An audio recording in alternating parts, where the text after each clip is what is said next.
Good evening. Welcome to Convention of States Indiana Live. Do you think we have a big problem with our federal government? If you do, stay tuned because we at Convention of States have a solution as big as the problem. Our broadcast host is Dale Parrish. He's the Convention of States Indiana State Director. Take it away, Dale. Well, good evening, everyone. I'm sorry that was my fault on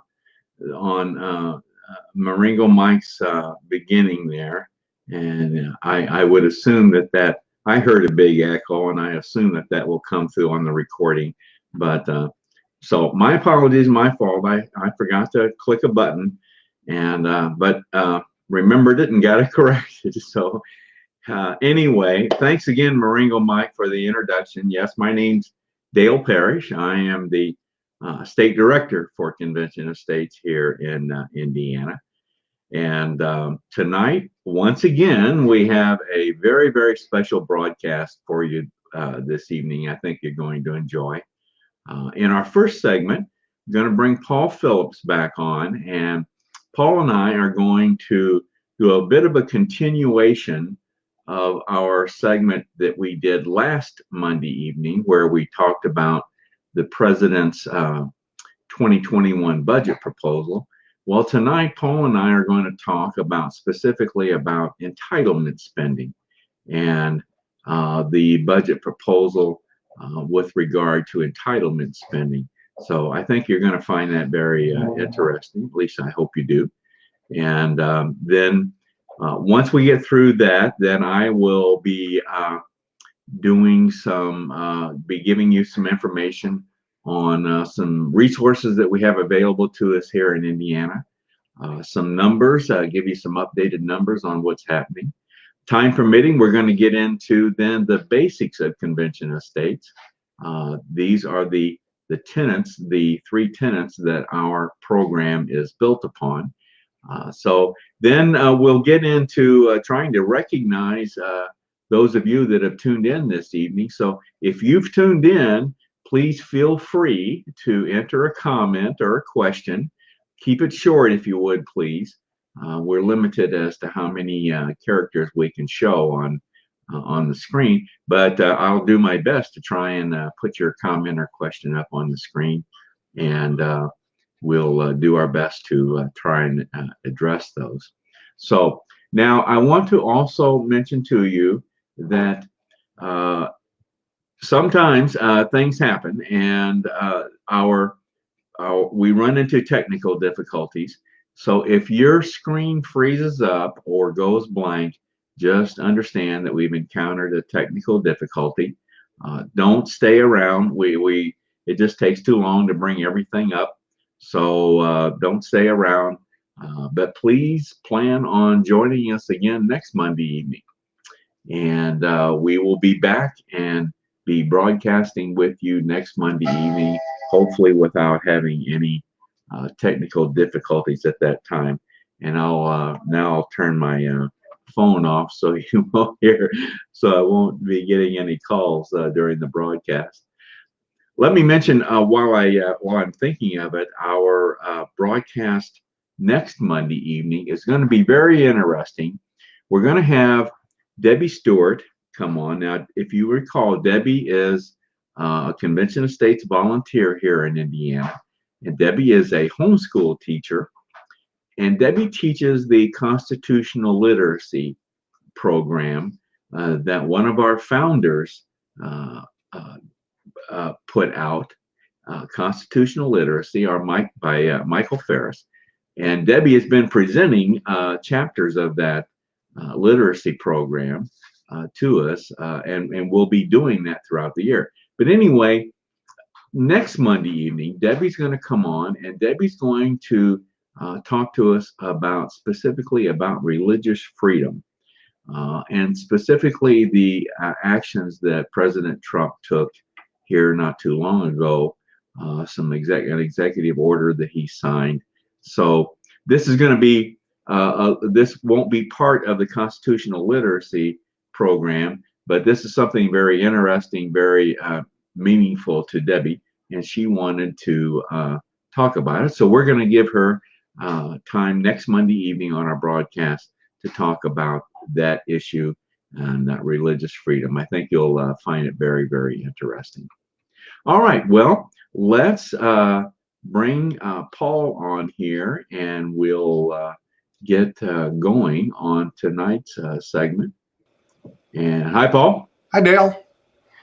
Glad to have you tonight. Glad to have you here. Well, as I said, Paul, we're talking about entitlement spending tonight, and let me get a little something up on the screen here. And obviously, as part of the president's budget, now Paul's good at digging out some history and digging out some background information. So I'm going to let Paul lead off here, and I think you've got some information for us. Am I right, Paul? Sure. So first of all, I thought it would be a good idea to define what an entitlement program is. And according to the U.S. Senate webpage, it's a federal program or provision that requires payments to any person that meets the eligibility requirements for those payments. And those payments are legally binding, meaning if the government does not make those payments, the recipient has a legal recourse to sue for those payments. Now, when you think of entitlement programs, you're probably going to think of Social Security before anything else. And most people will say, oh, wait a minute, that's not an entitlement program. We pay for that. And we had to pay specific taxes for that. And that is true. But the government still classifies it as an entitlement program based on the fact that they are legally obligated to make those payments. So the key here is that these are mandatory. These are these are programs. They fall under mandatory spending, right? Exactly. And the government's legally obligated to make these disbursements. Right. So as I mentioned, Social Security is usually the first thing that we think of, and for those that don't know, Social Security was first enacted in 1935 in the Roosevelt administration. And it really wasn't a retirement program like we think of it today. It was actually a program to create jobs during the Depression. The idea was to pay older citizens to not work so that younger ones could step in and take their jobs. And the way it was set up is benefits would start at age 65. And here's what was supposed to be the genius of the program is in 1935, life expectancy was 61. So most people were not expected to take advantage of the benefits. But that thinking kind of fell apart, and it fell apart as soon as the first recipient of monthly payments into the program, and her name is Ida Mae Fuller. And the program was enacted in 1935, but didn't take effect until 1937. So Ida Mae paid in 1937, 38, and 39. She paid in a total over those 3 years of $24.75 in taxes. In 1940, she turned 65 and started to collect her monthly checks of $22.54. So by month 2, she was ahead of the game. And she probably only lived a few years, right? Well, you know the punchline here, Dale. Yeah. She actually lived to be 100 years old. She lived until 1975. Wow. And in those 35 years, she collected $22,888 worth of benefits for her $24.75 contribution in terms of taxes. Wow. Wow. And she really is a great example of what's wrong with the system today, because now average life expectancy is around 79 years. And to add to that problem, when the program was started, it only paid workers who retired. Yeah. But soon they added benefits for widows, for spouses, for dependents, for people on disability, and it really expanded the program. In addition, in 1937, when taxes were first collected, you would have to pay 2% of your first $3,000 of income for the year to pay into the program. 2%. Okay. Right. So what is that? $60 a year. Today, you have to pay, between you and your employer, with the addition of Medicare taxes as well, you have to pay in 15.3% on the first $137,700 that you earn. I don't know if we talked about this earlier. Did we ever find out, was the employer required to contribute along with the employee from the very beginning, or was that employer contribution, was that added later? I don't have it exactly, but I believe that was added later. Okay, I kind of think so too. Now that would have been an FDR program, right? Social Security. Yes. That was under FDR. Yes, it was. Along with many other social programs during that time. So now, I think it's common knowledge that one of the problems with Social Security is that you have to have enough people paying in to match the benefits that are being paid out. And I think we all know we're going to reach that point where that gets flipped upside down and there are more benefit obligations than there is money coming in. And Congress has actually already addressed this. In 1983, they passed some legislation that stipulated that if we get to that point, the benefits will be reduced proportionally so that money coming in equals money coming out for benefits. And some of the best estimates there are that Social Security benefits would be cut across the board by 20 to 25% until the program became more solvent again, once all the boomers like you and me die off, and then we got plenty of millennials working and can support the recipients of Social Security. Yeah. That's very interesting. I don't recall hearing about that part of the program, that benefits would be automatically reduced if we ever began running a deficit in the program. I don't recall ever hearing that, so I was surprised when you found that out. But of course, I seriously doubt that would happen. But anyway, that's a very interesting point with regard to the program. Right. All right. Anything else, Paul? I think that's it. I think the other couple things I have are in your part of the presentation. So I'll just let you go ahead. Okay. Well, let me bring up my notes here, and we'll take a look at these real quick. Here's of course, the projection forecast for federal deficits going out to 2025, and you can see, of course, the budgets. The president's budget proposal was more optimistic, of course. That the deficits would be reduced substantially by 2025. And if you recall, this is a graph that we showed the last time, last Monday evening. Just the projection going out, the president's budget versus so many other groups that do projections of this nature.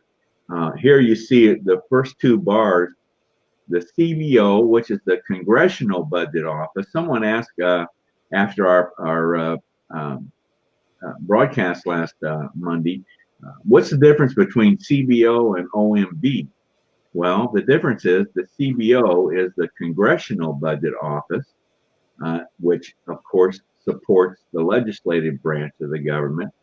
The OMB is the Office of Management and Budget, and that is the executive branch. So those are those two groups support different branches of our government, and you can see the OMB projection for growth is much more optimistic, should we say? Matter of fact, it's more optimistic than all of these other groups that are involved in projection. And I don't know, it seems to be that way all the time with presidential budget proposals. They're always very overly optimistic. So anyway, just a little background information there again. But mandatory spending, like Paul said, this is a part of our budget that's legally obligated, and the government is legally obligated to make these payments. And you can see here that the mandatory spending part of our budget is projected to go up and up and up in future years. This graph goes out to 2028. Discretionary spending, of course, is projected to be controlled, and of course, net interest being very low at this point in time, since interest rates are so favorable.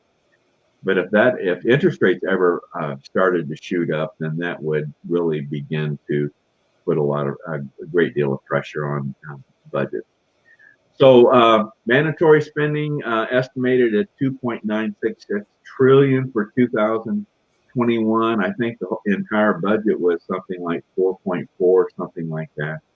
So as you can see, it's a big portion of the budget.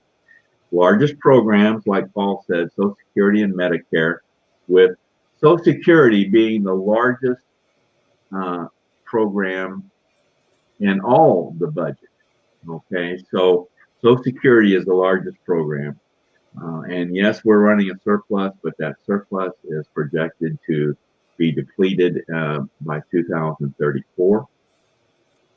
Currently, Social Security comprises 37% of the federal spending. Congress is the only body that can change this, and because this is by law, so Congress is the only body to change it, and it has to be changed, obviously, by changing the law. Some other mandatory programs: food stamps, child tax credits, child nutrition, housing assistance. Those are other mandatory programs. We've been pretty much focusing on Social Security here because it's the largest program. Well, what are some of the choices and solutions that we have available to us?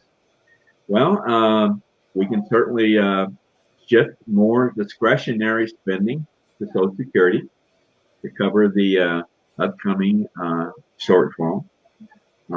Increase taxes. I mean, that is certainly been suggested and bantered around about increasing taxes to cover the projected shortfalls. Reduce Social Security benefits. That's also certainly an option, but obviously that's met with opposition every time it's mentioned.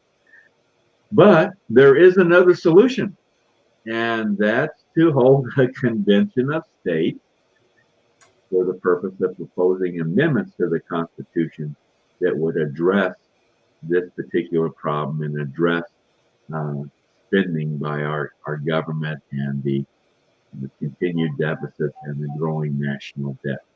So I think we ought to, consider that. That is what we stand for, and we believe that is a solution to this problem and many other problems, and that's to hold a convention of states for the purpose of proposing amendments to the Constitution that would address this particular issue.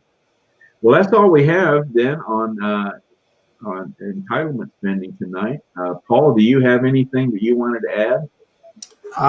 No, but I just think it would be great if you could explain some of the basics of convention of states, since you said that was the solution to the problem. Well, we will get into that in very, very shortly in due time here, and I will certainly do that. So, Paul, thank you very much for coming on tonight and helping us out. Thank you. All right. Thanks, Dale. Okay, I'm gonna turn Paul off there and get him out of that. All right. So as Paul mentioned, I'm going to get in now to another part of our presentation and our broadcast this evening. And in order for me to do this, I want to bring up my PowerPoint presentation, and I will get into setting this up so that you can see the full screen. There, you should see have a better look at what we're talking about here. All right, let's get into some quick information here for you on as far as resources are concerned that we have available here in Indiana. The main resource that we use here, and this is the resource that if you're joining, if you want to get involved in our group or learn more about it, go to our national website, conventionofstates.com. This is the first step you should take to learn more about Convention of States as well as get involved. Go to conventionofstates.com. You'll hear us make reference to this website many times. Embedded in that national website is our state website page, conventionofstates.com/Indiana. Social media, we're on a number of different social media platforms, Facebook being the main one. We have a state Facebook page, Convention of States, Indiana. This broadcast is coming to you through that Facebook page tonight. YouTube channel, COS Indiana, very much an educational resource. We're also on Twitter, hashtag COS Indiana, Instagram, LinkedIn, and a number of other social media platforms. So if you're a person involved in social media, you should not have any trouble finding us out there. All right, we'll give some quick numbers as to what's been happening here in our state. 2019, we ended up with over 41,000 supporters. Been growing tremendously here in Indiana. Our goal for 2020 is 52,000 supporters. We're off to a very good start to achieve that goal. 2,900 volunteers, about 40 individuals in leadership positions. Here's this national website again, conventionofstates.com. If you're interested in getting involved in Convention of States, maybe want to look into a leadership position, go to that website, click on the menu selection, take action, scroll down to where it says become a leader, and look at the different volunteer positions that we have available here in the state. And open one up, read about it. If you're really interested in it, go ahead and make application. You're not obligated in any way, but that your name will come up on a report that I see every day as well as some others. And one of us then will be in contact with you to talk about that opportunity. So if you have any inclination that you want to get involved in Convention of States, this is what we want you to do. Go to that website, take a look at the different positions that we have. Okay, let's talk very briefly here about the basics of Convention of States. This is what Paul was alluding to. We have three basics in Convention of States. These are the tenets the three tenets that our program's based upon. That's the problem, the solution, and the plan. Now, when we look at the problem is basically that our elected officials lack the will and courage to address some specific issues. Now, we've defined this further into three abuses that we believe the federal government is performing or is doing that comprises this problem area. The three abuses are, number one, the national debt. Obviously over 23 trillion tonight. We just talked about the president's budget proposal, and very little is realistically being done to address this problem, our continuing growing national debt. The second one is the regulatory crisis, which is part of the administrative area of our government, and which is now considered as the fourth branch of government. So much more needs to be done in controlling regulations. The third area has to do with state sovereignty. And this is where the career politician comes into play. And that's why we think term limits need to be introduced in this area. So those are the three abuses that we see occurring in our government today. Now, the solution, we believe, is right there in Article 5 of the Constitution. Article 5 describes the two methods that are available to propose amendments to the Constitution. And let's quickly look at those two methods. The first method is where proposed amendments are made by 2/3 of Congress, and then each has to be ratified by 3/4 of the state legislatures, which would be 38 states, in order for that proposed amendment to become an amendment to the Constitution. This is how our Constitution has been amended to date. Well, there is a second method, and we're not making this up. This is right in Article 5, and that's where 2/3 of the state legislatures apply to hold a convention of states for the purpose of proposing amendments to the Constitution. Any of those proposed amendments that would come out of that convention would also then have to be ratified, just as in the first method, ratified by 3/4 of the state legislatures, or 38 states, for any amendment or amendments to become actual amendments to the Constitution. So that is what we're all about, folks. This is what we want to see happen. And we want to see amendments proposed that would address those three abuses that we described in the problem area. All right. Well, what's our plan to bring this about? Our plan's in two parts. The first part is what we call the application strategy. This is how we go about getting these states to apply to hold a convention of states. We've actually designed the format for these states to use. The format of the application addresses fiscal restraints, limiting power of the federal government, and term limits. And those are the three areas. Those comprise the subject matter of the application, which then determines the agenda of the convention. The second part of our plan is mobilizing the grassroots. And when we say grassroots, that's you and me and our state legislators. It's our state legislators that are going to, and citizens that are going to bring this about. And as I said, we have been growing tremendously here in Indiana. We now have 15 states have signed on and made application to hold this convention.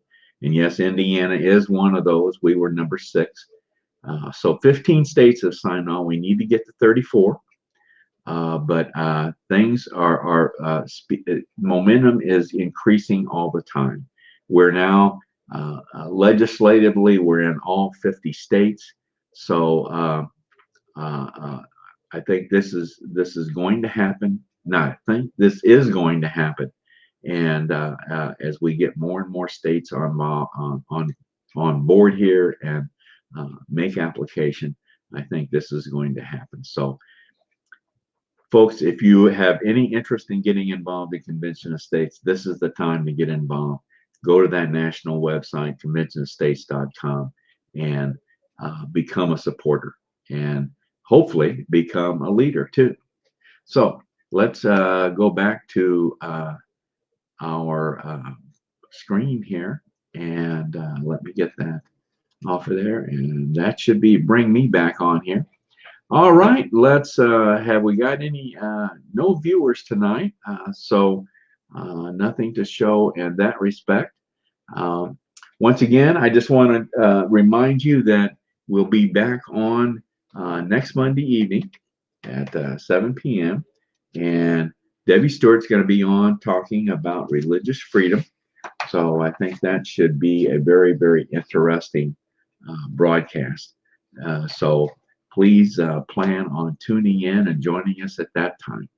Well, let's wrap things up here this evening. And I always like to wrap up the broadcast with a quote from one of our co-founders, Mark Meckler, who is currently the president of Convention of States. And Mark would always say that, you know, there's a fundamental question facing our country today. And the question is not what should we do? The question is who will decide? And yes, the question facing us is a very simply a two-word question: who decides? And we believe here in Convention of States, we believe that we, the people, should have a greater say-so in making decisions that impact our lives here in this country. So once again, I want to invite any of you that have any interest in Convention of States, have any interest, because folks, we truly believe that we're saving the country here. What we're trying to do is going to save this country. So I should say, if you have any interest in saving the country, then we would love to have you come on board and help us in this effort. We are growing tremendously, and we need more and more people to be involved to bring this about. So I ask that once again, if you have any inclination, any desire to get involved in Convention of States, if nothing else, become a supporter. We'd love to have you become a leader, but if that's not possible for you right now, just become a supporter and join us in this effort. And just you're being a supporter, you are contributing to this effort. You really are. So consider that. If nothing else, just become a supporter. With that said, I'm going to close everything this evening. Thank you very much for tuning in. And once again, look for us next Monday evening at 7 p.m. And we'll have another broadcast coming to you from Convention of States here in Indiana. So good night, everyone. Have a good evening.